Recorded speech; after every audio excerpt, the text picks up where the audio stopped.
Imagine it's March 2017. You're a 38-year-old civil engineer in Caracas, Venezuela.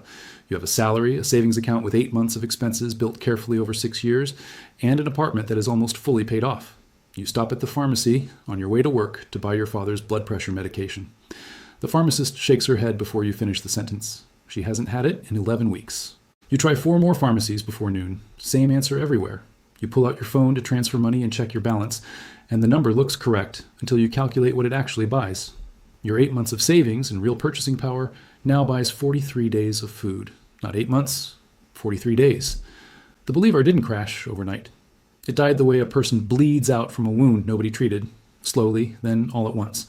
And by the time you noticed, the damage was already irreversible. This is not a story about Venezuela. Venezuela is simply the most recent, most documented example of a pattern that has repeated with mechanical precision across 6 continents in 12 decades. Germany, 1923, Germany again, 1948, Argentina, 2001, Zimbabwe, 2008, Lebanon, 2019, Bosnia, 1992. The names change. The mechanism does not. And the mechanism reveals something your financial advisor has never told you, because no financial advisor earns a commission on it. Before naming the 5 things, understand what actually happens when a bank stops working. It doesn't announce itself like a fire alarm. It arrives like a slow change in weather. Prices shift first, then shelves thin out. Then one morning the ATM shows you a message you have never seen before. What collapses is not the physical world around you. What collapses is the agreement, the shared fiction that paper notes mean what everyone pretended they meant. When that agreement breaks, value doesn't disappear. It migrates. It moves instantly and ruthlessly into the things that have always had real value beneath the surface of the pretense. And those things follow a documented, repeating, undeniable pattern. The same 5 categories, every collapse, without exception. The first thing that becomes worth more than money is food, specifically food you can store or produce yourself. In Weimar, Germany in 1923, city families loaded furniture onto carts and walked hours into the countryside. Not to move, to trade. A piano for potatoes, a set of fine china for a sack of grain. Stefan Zweig documented rural farmhouses filling up with silverware and leather-bound books, while farmers refused paper marks entirely. The farmer who grew rye had more purchasing power than the banker holding marks, because rye fed you and marks fed no one. In Venezuela, by 2016, a government study of 6,500 households found that 74% of the population had lost an average of 19 pounds in a single year. Not from illness, from hunger. A teacher's monthly salary could not buy a dozen eggs. The people who had land, chickens, or a kitchen garden became quietly, invisibly wealthy. Not because anyone told them to prepare, because they produced what the human body demands every 8 hours without negotiation. Food has a property no other asset shares. Absolute inelastic demand. You can choose not to buy a car. You cannot choose not to eat. When money loses its function, that demand doesn't disappear. It finds a new currency to attach itself to. In every collapse, without exception, food becomes that currency. The most valuable food wasn't luxury food. It was storable, calorie-dense, peasant food. Potatoes, dried beans, rice, lard, dried grains. The very foods the middle class looked down upon in good times were the ones that saved lives in bad ones. In Zimbabwe in 2008, it took 100 billion Zimbabwean dollars to buy 3 eggs. The egg was the store of value. The currency was the joke. The second thing is medicine, specifically basic antibiotics and essential medications. In Venezuela's collapse, Human Rights Watch stated they had rarely seen access to essential medicines deteriorate as quickly outside of war zones. Hospitals admitted patients on one condition: bring your own medicines. People died from infections that a $4 bottle of amoxicillin would have cured.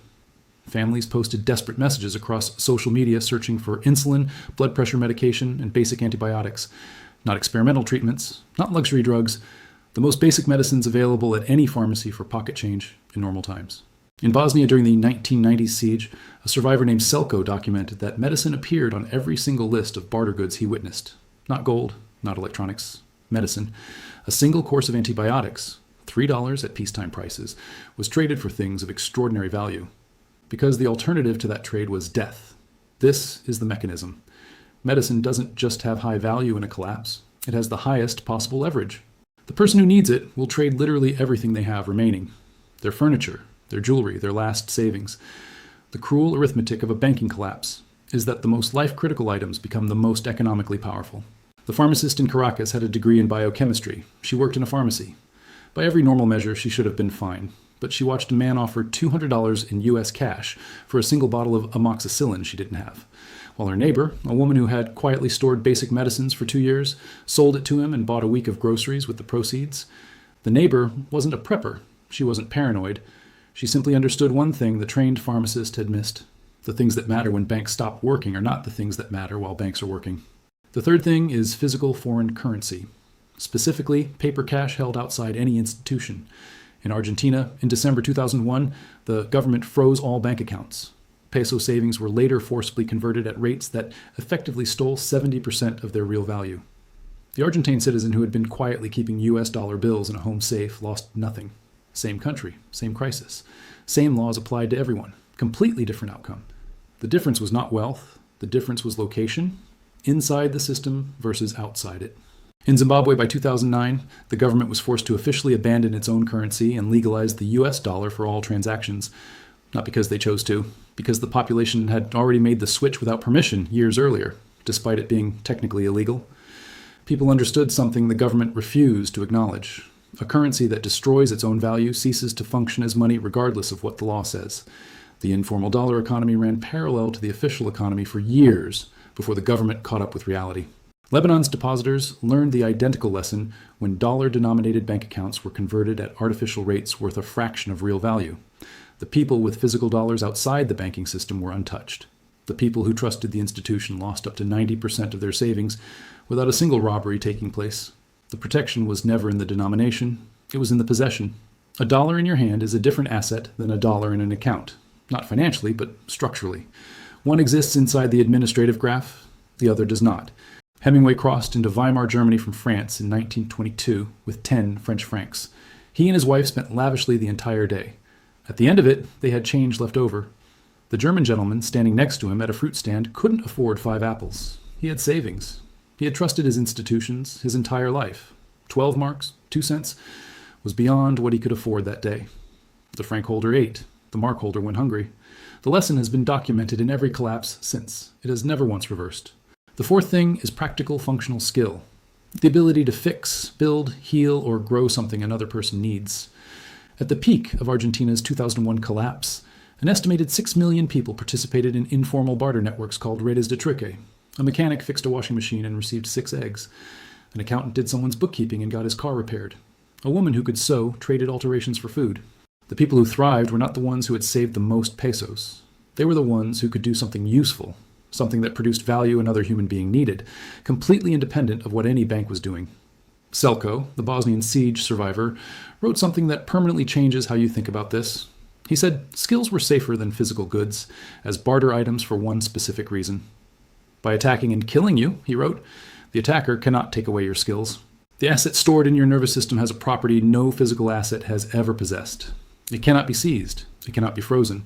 It cannot be devalued by a central bank decision made in a building you've never entered. It crosses every border without declaration and without permission. The German Jewish professionals who fled Europe in the 1930s left behind everything. Property confiscated, bank accounts frozen, businesses seized under laws written specifically to strip them of every material thing they owned. What they carried through every checkpoint and across every border was the one thing no executive order had ever successfully extracted from a human being. Einstein arrived in America in 1933 with virtually nothing in material terms. Within weeks, he had a position at the Institute for Advanced Study in Princeton. His productive capacity converted to income at the first possible moment because productive capacity is not stored in a bank. It is stored in the mind. A surgeon is still a surgeon. An electrician is still an electrician. A person who knows how to grow food is still a person who knows how to grow food. The currency collapses. The need for surgery does not. The Soviet collapse of 1991 proved the exact opposite just as powerfully. Millions of highly educated Soviet citizens held credentials that had been enormously valuable inside the command economy. When the command economy dissolved, those credentials mapped onto nothing.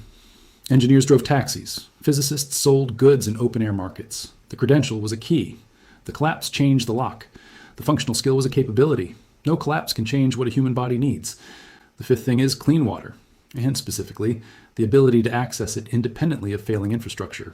In Venezuela's collapse, Artemisa province lost 83% of normal water access as the power grid failed and pumping infrastructure shut down without fuel. People who had never thought about where their water came from began thinking about almost nothing else. The infrastructure had always worked until it didn't. In Zimbabwe, the collapse of public services triggered cholera outbreaks that killed thousands, not from lack of medicine first, from lack of clean water in a country with rivers, rainfall, and lakes. Because the treatment and distribution infrastructure had stopped functioning, the water existed. The system to deliver it had died. In Lebanon today, water access has become one of the primary daily crises for millions of people in a country that had modern functioning infrastructure within living memory. A single generation watched their water system go from reliable to unreliable to a source of daily anxiety. The infrastructure didn't explode. It was simply not maintained by a government that had run out of money to maintain it. Water has a biological demand more immediate than even food. 3 weeks without food, 3 days without water. The human body has no negotiating position on this. And yet, in every collapse ever documented, water is treated as background infrastructure, something permanent, right until the moment it stops being permanent. The person who can access clean water independently of the grid, through a well, through filtration, through stored supply, through any means that does not depend on a functioning government and a powered pumping system, holds an asset that becomes, in a crisis, worth more than almost anything sitting in any account anywhere. Now return to the engineer in Caracas. He is still standing in his apartment. The savings are still in the account. The degree is still on the wall. The apartment is almost paid off. None of it is protecting him today. Not because he made wrong decisions, because every decision he made was perfectly optimized for a system that has stopped working. The system rewarded credentials over skills, bank balances over stored food, institutional savings over physical cash, infrastructure dependence over independent capability. The system was not designed to betray him. It was designed for a world where it kept functioning. It stopped functioning. And everything built entirely on top of it stopped functioning with it. The 5 things that work when banks don't are not survival fantasies. They are the documented, named, verified outcomes of the worst financial collapses in modern history, repeated across countries that believed they were different by people who believed it could not happen to them, in economies that looked, from the inside, exactly like yours looks right now. The pattern is not a prediction. It is an autopsy. And the autopsy says the same thing every single time. This channel does not tell you what is coming. It shows you what has already happened. So the pattern becomes visible before it becomes personal.